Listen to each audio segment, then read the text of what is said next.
Hello everyone, that manga kid here to do my 10 uh, favorite reads of 2019.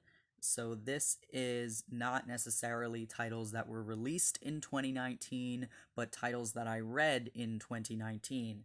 Um, so I kind of arbitrarily threw these in a certain order, but if I thought about it harder, I might rearrange some of these. So don't take this kind of 10 through 1 um, order that I put these in to too much heart, because I just kind of a minute ago threw them in a particular order and went, this kind of looks good, right? So, um, yeah, I'm just going to get right into it. I also hope this is 10. I may have counted wrong.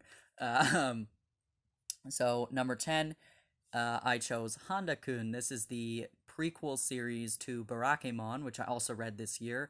But Hondakun was one that I purchased kind of on a whim.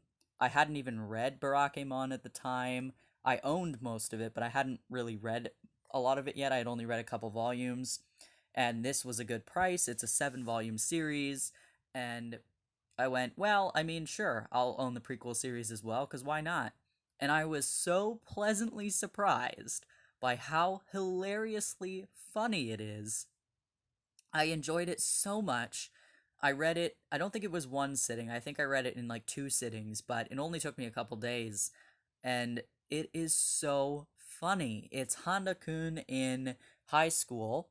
Um, he's still obviously a calligrapher here, but he's, I think, 15 or 16 or something. And it's just the daily shenanigans that he gets into because he's so socially awkward and thinks that all of his classmates hate him for whatever reason, when in reality, they all worship him. And so he believes that he's being bullied all the time. He thinks that everybody hates him and no one wants to be his friend, where they're all like completely in love with all of the girls are think he's the coolest. All the guys are like, this guy is the guy we all need to be, you know? It's so hysterically funny. I laughed out loud through almost all of it. It's ridiculous humor, and it's just 7 volumes of pure hysterically funny scenarios. And I kind of, it reminded me of oh god, haven't you heard I'm Sakamoto? I don't own that one, unfortunately. I read it from my library, but the humor reminded me of that. This one is so much funnier than Barakamon, in my personal opinion. I enjoyed Barakamon very much, but this one totally took me off guard. Highly recommend reading it if you have not. Next up, number 9, Shortcake Cake. This one is not complete yet. I honestly can't. I think there's 6 volumes out right now. Maybe it's 5. I don't remember. I just pulled it off the shelf and didn't pay much attention. I think someone told me I think it's 13 volumes in total. So we still have quite a ways to go. But this was another one I read this year that I just really, really loved, and it took me by surprise. It was something that I had read a preview on Viz's website. It is a Shoujo Beat release. I read the preview, first chapter, and I was like, I'm not, super sold on it. And then waited a couple months and then reread the chapter that was up on Viz's website and went, you know what? I'm going to try it out. And I'm so glad that I did. I thought it was just going to be another generic shoujo, and I'm not saying that it isn't, but I just really love it. It's a boarding house shoujo setting, so she's at this boarding house with males and females, and they don't all go to the same school, which I thought was interesting.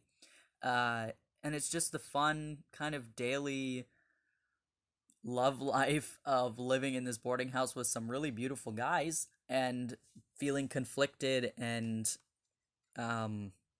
unsure of your feelings, flip-flopping, being a kind of youth in love, I guess.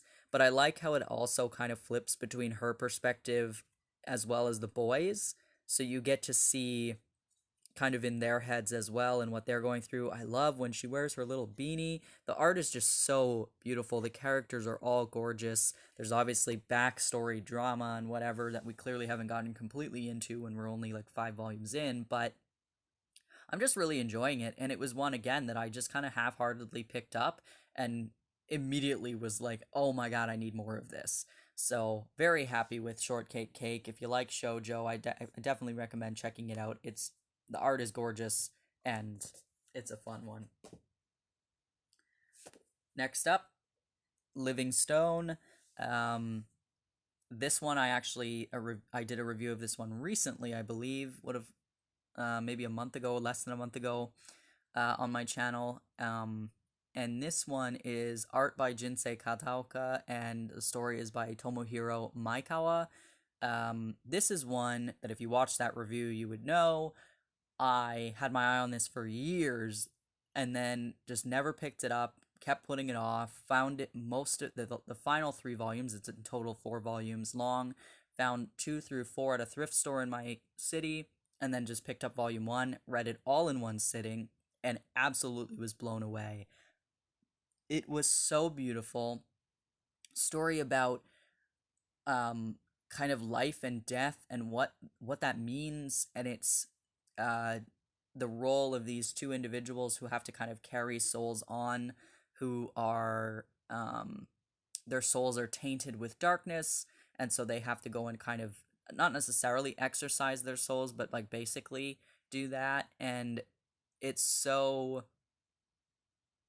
interesting, and it's kind of philosophical in a way that doesn't make you, I think it says it, someone has a comment on like the back cover of one of the volumes of like, it's philosophical, but it doesn't force a particular religion or belief down your throat. You're able to just believe what you want with the story that they give you.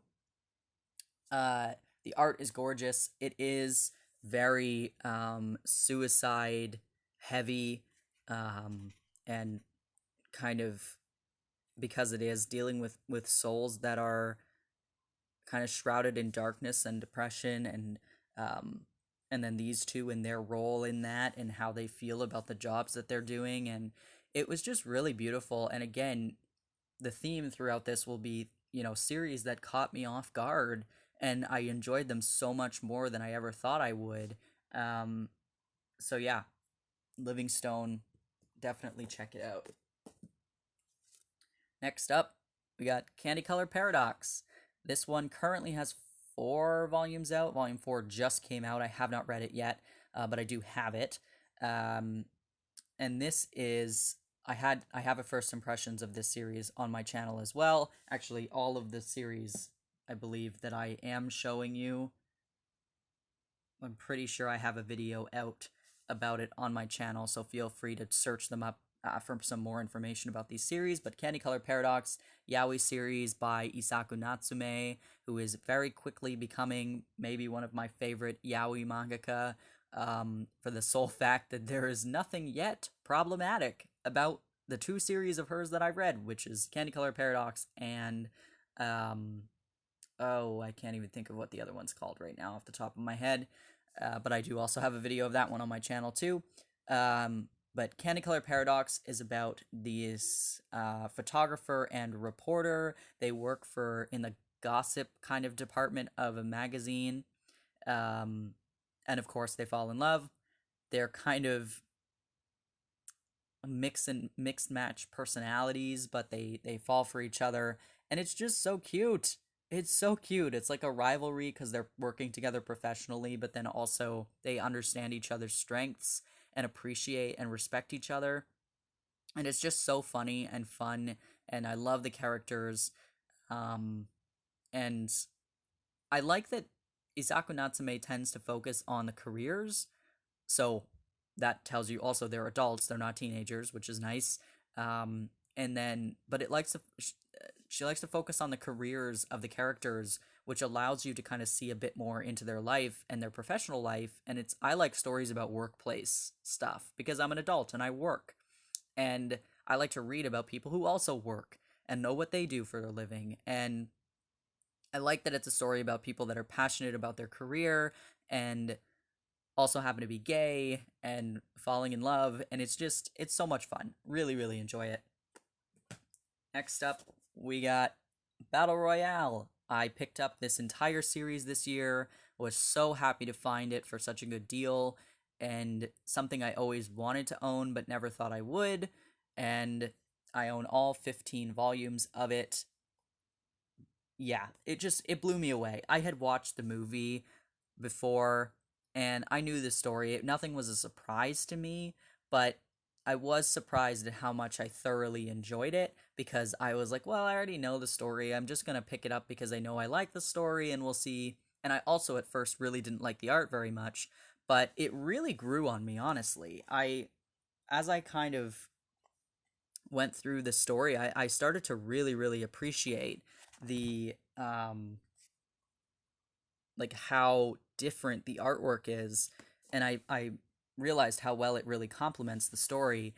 Um, I don't think I have to, but just in case you don't know, Battle Royale is a kind of is it dystopian or utopian? It's a sci-fi series anyway about um like kind of government conspiracy stuff of this middle school class. They get sent to an island and they have to kill each other, and then the last surviving person is the winner. And this is something that happens every year, and this class was the one that was selected this year to participate in Battle Royale. And it's the story of these youth who are obviously murdering each other, but then also uh, the main characters trying to find their way off out of this horrible game that they're in. And it's psychological and twisted and awful, but very, very interesting kind of social commentary. Next up, we got Little Miss P by Ken Koyama, and I understand there is going to be a second part to this coming out in 2020, but at the time, I was under the impression that this was just a one-shot. I'm happy to have more for sure. I do have a review on this on my channel about this particular title. I highly recommend you check it out if you're interested in this series at all or just want to know more about it. But basically, it's about an anthropomorphized period who visits women and just kind of it's the story of several different women from all different walks of life, ages, and whatever who are experiencing their period. A visit from Little Miss P. Yeah, it's very, very fun. Very much an alternative title. Uh, very different artwork. Um, but I think it really complements the series for sure. And I really enjoyed it. I thoroughly, thoroughly enjoyed it. And please check out my manga review video of Little Miss P if you're at all interested in this title. Next up, not one particular book, but I really wanted to talk about the Yoshihiro Tatsumi short stories that were put out by Drawn and Quarterly. Obviously, these are not new releases by any means, but I read all of them this year and was so, so blown away. I loved all of these. I read these three in one sitting, and then I several months later purchased Fallen Words and read it in one sitting just entirely. But these are all short stories. It's an alternative manga and very much a piece of history. Yoshihiro Tatsumi is an amazing mangaka who kind of spearheaded this particular style of manga, and I just found the stories to be very hard hitting. A lot of them focus on men and the kind of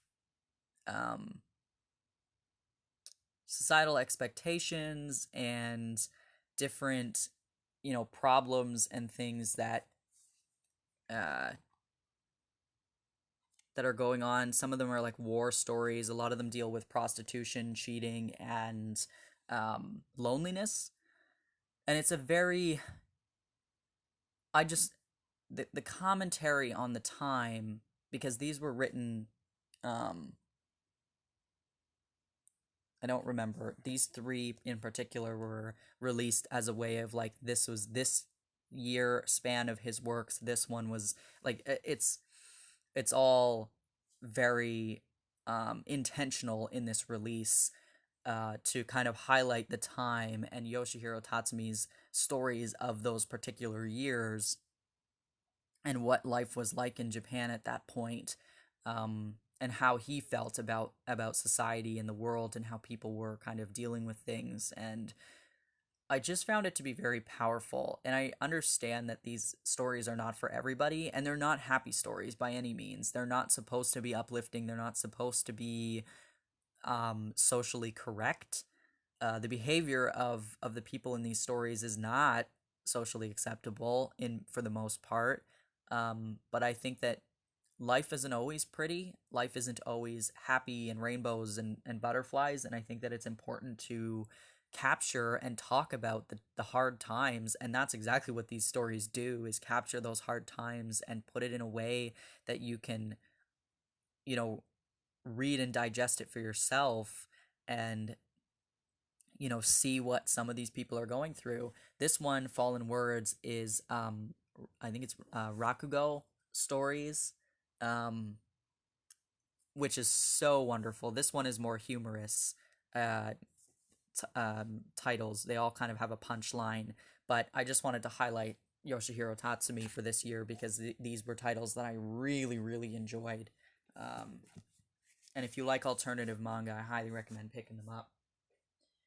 Next up, we've got Classmates by Asumiko Nakamura. This title I have waited years for. I love this title. I had never read it before, but I had watched the film years ago. I love Asumiko Nakamura and was hoping that this would get a physical release someday, and was so happy that it did this year. I pre-ordered all 3 of the volumes at the beginning of the year, because I was so excited. So thank you to Seven Seas for that. This is a beautiful boys' love series that focuses on these 2 characters here. They're at an all-boys school, I believe. This boy is quite shy and reserved and doesn't really talk to anybody. This boy is much more popular, outgoing. He's in a band. He happens to notice that his classmate they're in choir or something, music class, and they're supposed to be singing, and this boy is not singing. He's just lip syncing the words. And so he's like, oh, he thinks he's too good to sing, whatever. But then he finds him practicing alone in a classroom because he's self-conscious about his singing, and he wants to practice so he's actually good at it. And so he decides to kind of teach him to sing. And obviously, relationship grows from there. It's such a beautiful story. I really love Asumiko Nakamura's art. Yeah, 3 volumes are out. I don't know if we're going to get more of the spin-off stuff, because there are several spin-offs of this with these characters, I believe, as well. But I don't know if those will be licensed in English or not. I would be very happy if they did, but even if they don't, the 3 volumes that we got are wonderful, and I'm so, so happy they got licensed physically here. This is one that I had been looking forward to so long that I knew it would be one of my favorites of the year even before I had read it, because I was so, so stoked about it. Next up, we've got Cross Game by Mitsuru Adachi. This is oh no, how many volumes is it?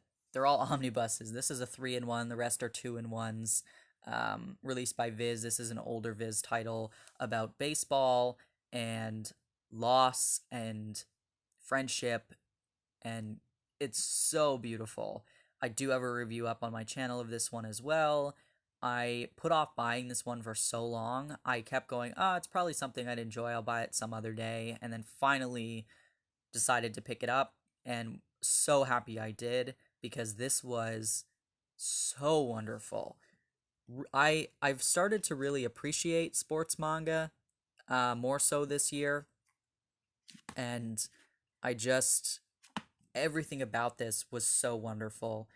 It was an emotional ride. It was kind of action-packed in the sense of, you go into the baseball games and you go through the baseball games. And I used to like baseball as a child, so I didn't really mind. But I like reading about people who are passionate about things, and these characters are very passionate about baseball, and it's so much more than that. Like, it's not just baseball. This is a story about friendship and loss and love and family and just, living every day to the fullest. And I really, really loved it and highly recommend it if you have not read it. And last but not least, nobody is surprised, Our Dreams at Dusk by Yuki Kamatani. This is one that I had also been waiting so long for a physical English release that is, again, as soon as I found out it was coming, I pre-ordered all 4 volumes at the beginning of the year. And I knew immediately after reading this first volume, this would be my favorite thing I'd read this year, and probably up at the top of some of my favorite manga I've ever read. And that's just because I'm biased, and this story really hits home. This is a story about a young boy here, about I think he's 15, questioning his sexuality, and he comes across a drop-in center for LGBT people, but it's not particularly for that. It just happens to be used by mostly LGBTQ people, and they're all different ages and different identities and different, reasons for going to the drop-in center. And he kind of learns about this world that he had been suppressing for so long, and it's him coming to terms with his own identity as well as following the other characters and their identities and how they're perceived in their small town and how they kind of exist in the world and try to get through every day. And it's so beautiful. Yes, it's, I guess, sad because it does deal with some heavy-hitting topics, but for me it feels nostalgic. It just feels so, it feels like home when I read this, because I see myself in these characters, in most of them, honestly. I see my younger self in this boy. I see, myself in some of the adult characters and how they're living their lives now. And it's just so, I see myself in the younger characters than him. And it just reminds me of various different points in my own life and how I've dealt with things and how I've had to process things and the people I interact with and how I choose to interact with them now versus how I had to interact with them as a teenager or as a child. And it's about chosen family and acceptance and love and tolerance, and really about finding yourself. And this story kind of pushed me to reconnect with my community a bit, because I've always been involved with the LGBTQ community for about 8 or 9 years now, in terms of volunteering and being interacting with other people, but I'd kind of lost sight of that a little bit, and I'd been only interacting with the same people over and over, and I was in a pretty bad place at the beginning of this year in terms of feeling very isolated and very lonely and feeling like there was something missing. And reading this kind of brought me back and grounded me a little bit and reminded me of what was important, and that I should really go and reach out again to the LGBTQ community in my area. And I've spent the year doing that. I've spent the year getting involved with different volunteer groups and helping out in the community in different ways than I had already been doing, meeting new people, meeting tons of new people of all different experiences and identities and walks of life and reasons for being involved in the community. And I've just been really getting out there again and getting rid of all of my preconceived notions of how I was living my life and why I had chosen to do that, and realizing through this that, you never stop being a part of the community, even if you think you've kind of outgrown it. There's characters of all ages here learning things every day, and it really put me back into how I felt as a teenager, and made me realize, okay, yes, it was a terrible time, but I learned so much, and by shutting myself off from my community as an adult doesn't help me. at all. And so, yeah, I'm just really, really grateful to this story. And this one reminded me of how Wandering Sun by Takako Shimura made me feel when I read that as a youth. Um, this has the same impact on me that Wandering Sun did back then. And I'm very, very grateful to this story and this mangaka. And this is something that I will reread so many times and appreciate so much. And it is definitely my favorite read of the year. And like I said, up there now with Wandering Sun as, you know, one of my favorite manga that I've ever read. I have yet to read the final volume because it's delayed. I do have it ordered. It should be here this coming week, but I was trying to wait for this video until I had read the final volume, but I honestly, like, I don't think my feelings are going to change. But yeah, I will definitely be making a full series review of this title once I've read the final volume, but I do have a first impressions of this out on my channel as well if you're interested. So yeah, that is, I believe, 10 titles, favorite reads of 2019. Please let me know some of your favorite things you read this year. Again, it doesn't have to be something that was released this year, but just something you read that you really enjoyed. If you had any surprises like I did with a few of these titles of things that I just picked up on a whim and thoroughly enjoyed, love to hear that as well. Thank you for watching and sticking with this video. It's a long one. Yeah, happy New Year to everybody, and I hope that you know, going into 2020 that we get some more wonderful manga, which I've already seen a lot of the stuff that's going to be released next year, and I'm so excited. This was a great year for manga, honestly, and I am so excited about 2020. So thanks for watching. See ya.